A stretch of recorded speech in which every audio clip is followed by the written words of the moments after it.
సుమన్ టీవీలో మీ business promotions కోసం ఈ కింది నెంబర్ను సంప్రదించగలరు.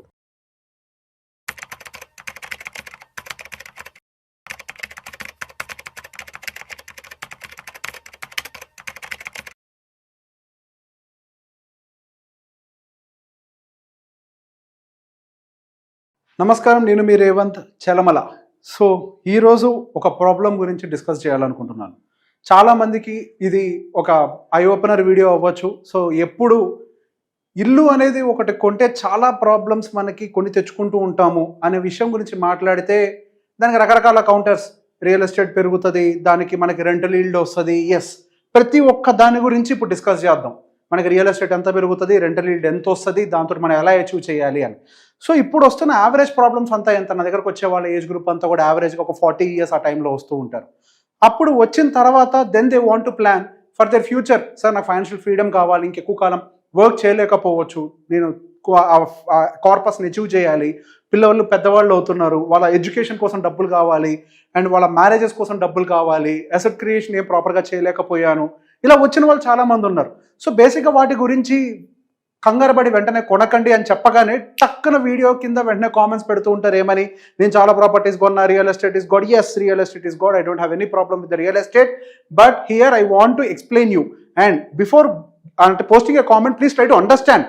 ప్రతి ఒక్కరి జీతం, వాళ్ళ ఫ్యామిలీ సిచ్యువేషన్స్ ఒకటి కాదు. సో బేసిక్గా majority of the people A problem అయితే ఫేస్ అవుతున్నారో దాన్ని అడ్రస్ చేసే ప్రయత్నం చేస్తున్నాను. So here I start the story.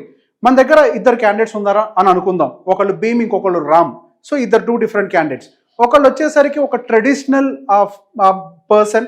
So ఇప్పుడు నాకు 30 సంవత్సరాల వయసు వచ్చింది, so I want to buy A house. ఇప్పుడు ఎటువంటి పరిస్థితులు ఇల్లు కొనుక్కోవాలి, and there is a peer pressure, parents pressure, ఇదంతా కూడా ఉంది. So this was the most common problem in the society. So ఆ ప్రాబ్లంకి అనుకూలంగానే ఆయన ఒక ఇల్లు కొన్నాడు, భీమ్ అని అనుకుందాం. సో ఇంకొక పర్సన్, మనకి ఇంకొక సైడ్ రామ్ ఉన్నాడు.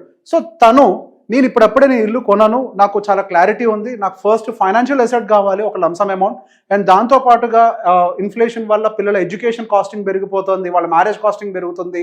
సో ఇవన్నీ కూడా పెరుగుతున్నాయి. సో నేను ఫస్ట్ వాటిని అడ్రస్ చేయాలనుకుంటున్నారు. సో బేసిక్గా రామ్ ఏమో రెంట్ కట్టడానికి ప్రిపేర్ అయ్యాడు, భీమ్ ఏమో ఈఎంఐ కట్టడానికి ప్రిపేర్ అయ్యాడు. సో వీళ్ళిద్దరి కేసెస్లో మ్యాథ్ ఎలా వర్క్ అవుతుంది, లాంగ్ టర్మ్లో ఎవరు బెటర్గా financial assets or assets, it could be anything, so called ఫైనాన్షియల్ ఫ్రీడమ్ని ఎవరు ఫస్ట్ అచీవ్ చేయగలుగుతారు అన్న పాయింట్ గురించి ఒక్కసారి మీకు ఎక్స్ప్లెయిన్ చేసే ప్రయత్నం చేస్తాను. సో లెట్స్ అస్యూమ్ భీమ్ వయసు వచ్చేసరికి 30 సంవత్సరాలు. సో ఇద్దరిది కూడా మనం 30 years ఏజ్ గ్రూపే తీసుకుంటున్నాం. అండ్ శాలరీ వచ్చేసరికి మనకి 1,50,000 రూపాయలు. అండ్ అతని ఎక్స్పెన్సెస్, ఆయన ఇల్లు కొంటున్నాడు కాబట్టి excluding the rent and expenses ఒక 75,000 రూపాయలుగా ఉన్నాయని అనుకుందాం. 75,000 ఎందుకు ఉంటాయి, ఈ కామెంట్స్ పెట్టకండి, ఒక్కొక్కరికి ఒక్కొక్కలాగా ఉంటుంది. హైదరాబాద్ లాంటి మెట్రోపాలిటన్ సిటీలో ఉండే వాళ్ళకి 75,000 most common. And even Tier 2 టౌన్స్లో ఉండే వాళ్ళకి కూడా చాలా మందికి 75,000 చాలా కామన్గా అవుతుంది. It could be diesel expenditure, petrol expenditure, rents of వచ్చి electricity bills, internet bills, phone bills, బట్టల షాపింగ్, ఫుడ్, ఇట్లా XYZ, పిల్లల చదువులు, 75,000 చాలా కామన్గా అవుతుంది. సో ఇది ఎగ్జాంపుల్ కోసం తీసుకుంటున్నాను, మీది వేరే ఉండొచ్చు. సో ఇక్కడ పాయింట్ని మాత్రమే ఫోకస్ చేయండి, don't be so specific. Expenses is around 75,000 అని అనుకుందాం. సో అతని టార్గెట్ ఏంటి, ఒక ఇల్లు కొనుక్కోవాలి. ఆ ఇంటి ఒక విలువ ఎంత, 1,00,00,000 రూపాయలు. అతని దగ్గర ఆల్రెడీ ఒక 20 లక్షలు, అంటే 20% డౌన్ పేమెంట్ చేయడానికి డబ్బులు ఉన్నాయని అనుకుందాం. సో ఈ డౌన్ పేమెంట్ ఒక 20 లక్షల రూపాయలు చేశారు. ఒక 80 లక్షల రూపాయల వరకు కూడా అతను ఈఎంఐలోకి వెళ్ళిపోయారు. సో 80 లక్షల రూపాయలు కనుక ఈఎంఐలోకి వెళ్ళిపోతే అతను ప్రతి నెల, ఇప్పుడు ఇక్కడ పెట్టాం కదండి, 80 లక్షల రూపాయలు, 20 years tenure, 9.2 interest rate. So దానికి గాను 73,000, అంటే సుమారుగా రౌండ్ ఆఫ్ చేసుకోండి 75, బట్ క్యాలిక్యులేషన్ వచ్చి 73 కన్సిడర్ చేశాను. 73,000 ఈఎంఐ పే చేయాలి అనేది అతని సంబంధించిన టార్గెట్. సో అందరు ఇక్కడ ఆర్గ్యుమెంట్ ఏమిస్తారు, instead of paying a rent, మనం ఇక్కడ ఈఎంఐ అనేది కనుక పే చేసినట్లయితే అక్కడ మనకి ఫైనల్గా 20 yearsకి ఒక ప్రాపర్టీ మిగిలిపోతుంది కదా అనేది ఒక ఆర్గ్యుమెంట్ ఉంటుంది కదా. సో దానికి సంబంధించి ఇక్కడ ఒక క్యాలిక్యులేషన్ మొత్తం కూడా చేసి పెట్టాను. చిన్న చితక ఎర్రర్స్ ఉంటే ఎర్రర్ ఏంటో కామెంట్ చేయండి, దాని మీద నేను తర్వాత ఎప్పుడైనా మళ్ళీ అంటే క్లారిఫై చేసే ప్రయత్నం చేస్తాను. సో బేసిక్గా the case A, for example మనకి భీమ్ అనుకున్నాం కదా. సో తను ఏం చేస్తున్నారు, Year 1లో మనకి యావరేజ్గా 73,000 నెలకి ఈఎంఐ, అంటే సంవత్సరానికి వచ్చేసరికి 8,76,000 రూపాయలు ఇయర్లీ పే చేస్తున్నాడు. సో బేసిక్గా అదే ఇంకో కేసులో మనకి రామ్ వచ్చేసరికి రెంట్ పే చేస్తున్నాడు. అదే ఒక కోటి రూపాయలు ఉండేటువంటి ఇంటికి రెంట్ మంత్లీ ఎంత ఉంటుంది? సుమారుగా ఉంటే ఒక 25,000 లేదంటే 30,000 అంతే. లెట్స్ టేక్ హయ్యర్ కేస్, 30,000 రూపాయలు ఇంటి రెంట్ ఉంది. సో దాన్ని సంవత్సరానికి క్యాలిక్యులేట్ చేస్తే 3,60,000 రూపాయలు ఇతనికి ఖర్చు అవుతుంది. ఇదే ఇంటికి ఇతనేమో 8,76,000 పే చేస్తున్నాడు భీమ్, అండ్ రెంట్ పే చేసేటువంటి రామ్ ఏమో మనకి 3,60,000 పే చేస్తున్నాడు. సో బేసిక్ ఇక్కడ ఈ అమౌంట్లో నుంచి అమౌంట్ని మైనస్ చేస్తే, అంటే ఈఎంఐ పే చేయాలి అని డిసైడ్ అయ్యాం కదా. సో బేసిక్గా దాంట్లోంచి రెంట్ పే చేసిన తర్వాత ఉన్నటువంటి డిఫరెన్స్ అమౌంట్ ఉంటుంది కదా, ఆ డిఫరెన్స్ అమౌంటే మనకి 5,16,000 వరకు కూడా వస్తుంది. సో మన ఇయర్ ఎండింగ్కి ఈ అమౌంట్ ఏదైతే ఈఎంఐ పే చేయకుండా రెంట్ పే చేయడం వల్ల మిగుల్చుకున్నామో దాన్ని ఇన్వెస్ట్ చేస్తే, ఈ అమౌంట్ని కనుక మనం ఇన్వెస్ట్ చేస్తే ఈ 5,16,000ని మనకు అది నెక్స్ట్ 19 ఇయర్స్లో, సో బేసిక్గా 1 ఇయర్ పోయిన తర్వాత మనం ఇన్వెస్ట్ చేస్తున్నాం అని అనుకున్నాం. యాక్చువల్గా ఎస్ఐపి కూడా చేయొచ్చు every month, but still 1 year wait చేసి ఆ ఖర్చును మైనస్ చేసి ఇన్వెస్ట్ చేస్తే మనకి 20 ఇయర్స్, అంటే మనకి 19 ఇయర్స్ కంప్లీట్ అయ్యే టైంకి, 1 ఇయర్ ఇక్కడ కంప్లీట్ అయిపోయింది కదా, సో 19 ఇయర్స్ కంప్లీట్ అయ్యే టైంకి మనకి 7,34,000 వరకు కూడా అవుతుంది. సో ఇది కరెక్టా కాదో కూడా ఒక్కసారి మీ క్లారిటీ కోసం చెక్ చేస్తారు. అన్ని చెక్ చేయను, ఫస్ట్ ఇయర్ ఒకటి చెక్ చేస్తాను.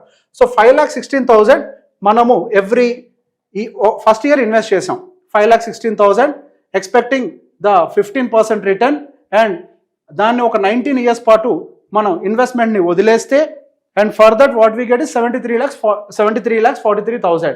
సో ఇక్కడ మనం ఎంటర్ చేసిన అమౌంట్ ఇదే కదా. సో ఇలానే కన్సిక్యూటివ్గా ఇయర్స్ అనేది క్యాలిక్యులేట్ చేసుకుంటూ వచ్చాం. ఇదేమో 19 ఏళ్ళు, 18, 17, 16 ఇట్లా ఒక్కొక్క ఇయర్ తగ్గించుకుంటూ వచ్చాం, అంటే మనం 20 ఇయర్స్కి అడ్జస్ట్ చేయడం కోసం. సో ఇట్లా చేసుకుంటూ వచ్చాం. దానికి ఏం జరిగిందో చూద్దాం. ఇప్పుడు ఈ EMI and rent almost match అవ్వడానికి మనకి 16, ఆల్మోస్ట్ 16 ఇయర్స్ ఆర్ 15 ఇయర్స్ వరకు కూడా టైం పడుతుంది. నియర్లీ 15 ఇయర్స్ వరకు కూడా రెండు ఈక్వల్ అవడానికి టైం పడుతుంది. సో బేసిక్గా ఇక్కడున్న కేసులో ఏం చేస్తున్నామని అంటే వీఆర్ నాట్ ఇన్వెస్టింగ్. సో బేసిక్గా ఈ మనీని ఏదైతే ఈఎంఐ కంటే ఎక్స్ట్రా రెంట్ పే చేస్తున్నామో ఆ మనీని మన ఇన్వెస్ట్మెంట్స్ నుంచి మైనస్ చేసుకుంటూ కూడా వచ్చేస్తున్నాం. ఓకే, సో బేసిక్ ఇది కూడా అంటారు, ఒక టైం దాటిన తర్వాత మళ్ళీ ఈఎంఐతో కంపేర్ చేస్తే రెంట్ పెరుగుద్ది కదా.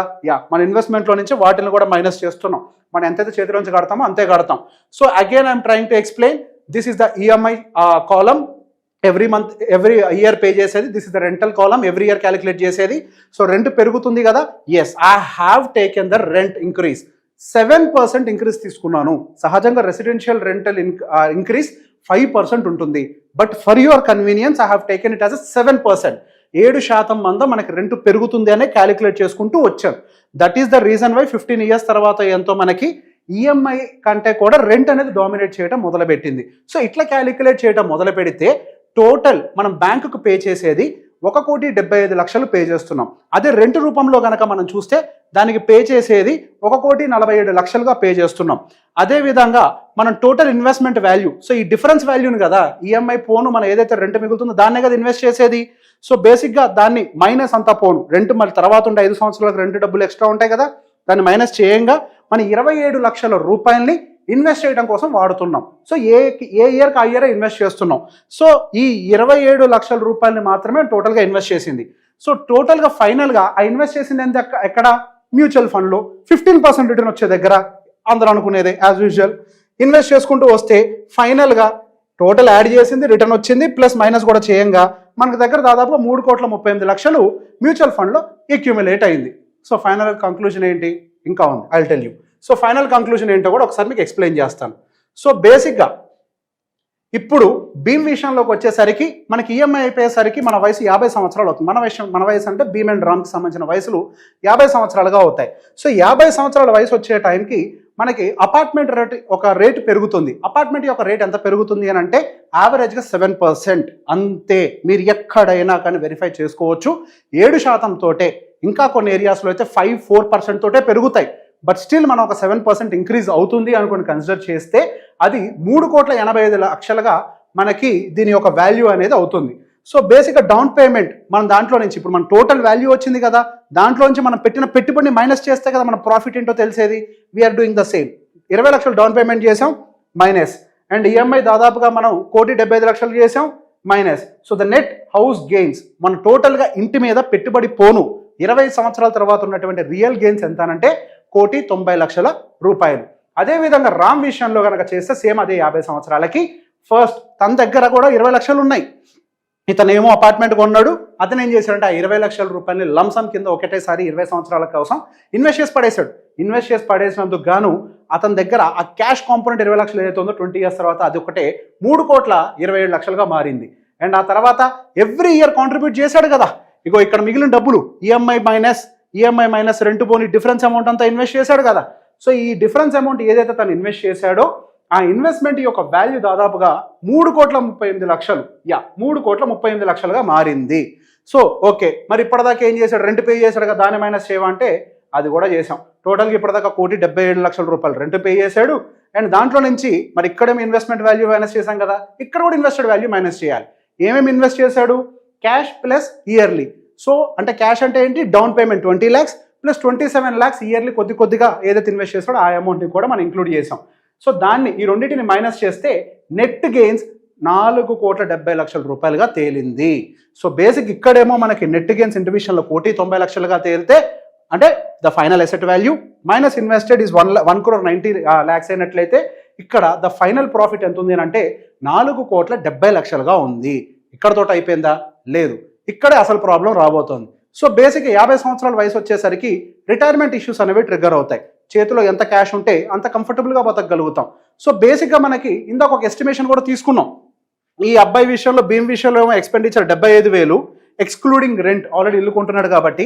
ఈ అబ్బాయి విషయంలోనేమో 1,05,000 రూపాయలు ఈయన రెంట్, ఎందుకంటే including rent and expenses rent pay చేస్తున్నాడు కాబట్టి. సో వీళ్ళిద్దరికి 30,000 రూపాయలు ఖర్చు అడిషనల్గా ఉందని కన్సిడర్ చేస్తున్నాం.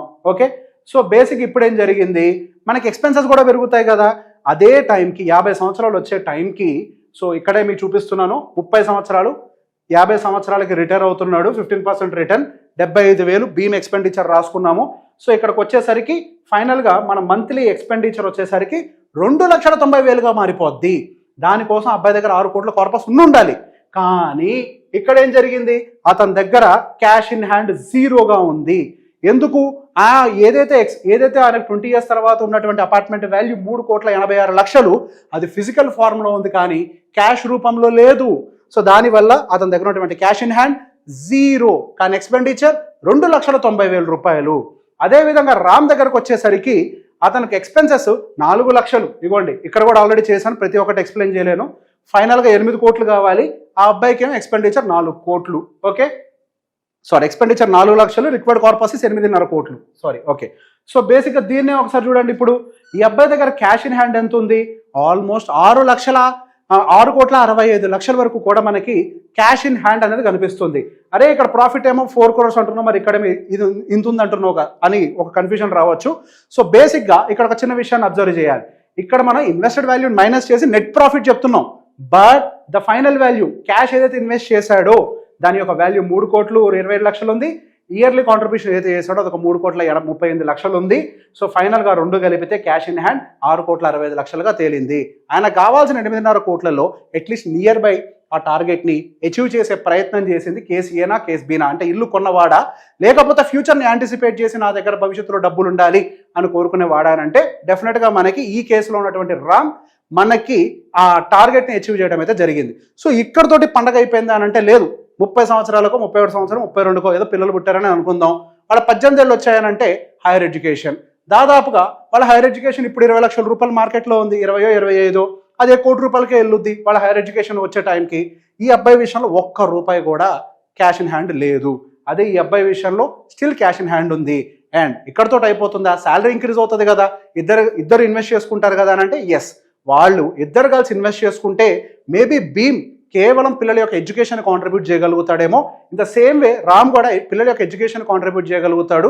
కానీ వీళ్ళిద్దరి మధ్యలో ఉండే వ్యత్యాసం, ఇతనేమో ఫైనాన్షియల్ ఇండిపెండెంట్ కాదు, ఇతనేమో ఫైనాన్షియల్లీ ఇండిపెండెంట్. అండ్ ఇంకొక వెరీ మోస్ట్ ఇంపార్టెంట్ బర్డెన్ ఈ అబ్బాయి మీద పడబోయేది ఏంటి అని అంటే 30 సంవత్సరాలకు ఇల్లు కొన్నాడు కాబట్టి ఆ ఇంటి యొక్క లైఫ్ మేబీ ఇంకొక 30 ఇయర్స్, అంటే 60 సంవత్సరాలు వచ్చే టైంకి ఆ ఇంటిని డెమాలిష్ చేసి మళ్ళీ రీకన్స్ట్రక్షన్కి వెళ్ళాల్సినటువంటి టైం వస్తుంది. అసలు ఇక్కడ బతకడానికే డబ్బులు లేవురా స్వామి అని అంటే దానికి తోడు మళ్ళీ రీకన్స్ట్రక్షన్ అనేది అప్పుడు ఎంటర్ కాబోతోంది. అప్పుడు దానికి కార్పస్ ఎక్కడి నుంచి వస్తుంది? సో అదే టైంలో మనకి రామ్కి రీకన్స్ట్రక్షన్ కాస్ట్ అనేది లేదు. ఇఫ్ యూ వాంట్ ఆ వయసులో 55కో 60 సంవత్సరాలకో అప్పుడు కావాలంటే ఒక ఇంటిని ప్లాన్ చేసుకోవడానికి అబ్బాయికి వెసులుబాటు దొరుకుతుంది. సో బేసిక్గా ఇది ఒక కేస్ స్టడీగా ఎక్స్ప్లెయిన్ చేస్తున్నాను. సో ఈ 2 కేసెస్లో కూడా మీకు నేను ఎక్స్ప్లెయిన్ చేయాలనుకున్న అంశం ఏంటి అని అంటే, మీరు ఎంత రెంట్ కన్సిడర్ చేసినా, ఎంత ప్రాపర్టీ అప్రిసియేషన్ కన్సిడర్ చేసినా కానీ ఫైనాన్షియల్గా ఒక టైంకి మనం ఇబ్బంది పడతాము. ఎస్, ఎప్పటికీ ఇల్లు కొనొద్దానంటే 100%, 30 సంవత్సరాలున్నా కొనొచ్చు, 50 సంవత్సరాలున్నా కొనొచ్చు, ఎప్పుడైనా కొనొచ్చు. కానీ ఎప్పుడు మన దగ్గర కావాల్సినన్ని డబ్బులు ఉన్నప్పుడు, దానికి కావాల్సిన ఫ్యూచర్కి కావాల్సిన సేవింగ్స్ ఉన్నప్పుడు. ఫర్ ఎగ్జాంపుల్, ఫ్యూచర్ కోసం మనకు 50,000 ఎస్ఐపి చేయాలి అని ఒక ఐడెంటిఫికేషన్ చేసామనుకోండి, 50,000 ఎస్ఐపి పోను ఎక్సెస్ అమౌంట్ ఎంత ఉంటుందో అది మీ ఇంటి కార్పస్ కోసం పెట్టుకోండి, దేనికోసమైనా పెట్టుకోండి. My point is not to say అంటే ఇల్లు కొనొద్దు అని చెప్పడం కాదు. ఇల్లు కొనే కంటే ముందు బతకడం కోసం మరిన్ని అవసరాలు మనకు ఉంటాయి. ఇల్లు ఒక గూడుని ఇస్తుంది, అండ్ మనం బతకాలి అని అంటే ఈ గూడు ఒకటే కాదు, ఈ గూడుని ఏర్పాటు చేయాలంటే రెంటెడ్ హౌస్లో కూడా చేయొచ్చు, ఒక ఏజ్కి కూడా కొనొచ్చు. కానీ దాంతో పాటుగా మనకి ఇంకా లైఫ్లో ఉండే యాక్టివిటీస్, పిల్లల యొక్క ఎడ్యుకేషన్, వాళ్ళ మ్యారేజెస్, మనం బతకటం, మన ఫుడ్, బట్టలు, అవసరాలు, ఇవన్నీ క్యాష్ తోటి తీరుతాయి కానీ 4 గోడలు అయితే తీర్చవు. సో ఏ టైంకి ఏది చేయాలి, ఇల్లు కరెక్టే, ఫైనాన్షియల్ ఫ్రీడమ్ కరెక్టే, ఏ టైంకి ఏది చేయాలి అనేది మనం కరెక్ట్గా ప్లానింగ్ చేసుకుంటే, ప్లాన్ చేస్తే చాలు, అన్నీ చేయొచ్చు లైఫ్లో. ప్లాన్ చేసుకుంటే we can achieve every single target. So A doubts ఉన్నా కానీ క్యాలిక్యులేషన్ రిలేటెడ్గా కామెంట్ సెక్షన్లో పెట్టండి. Thank you.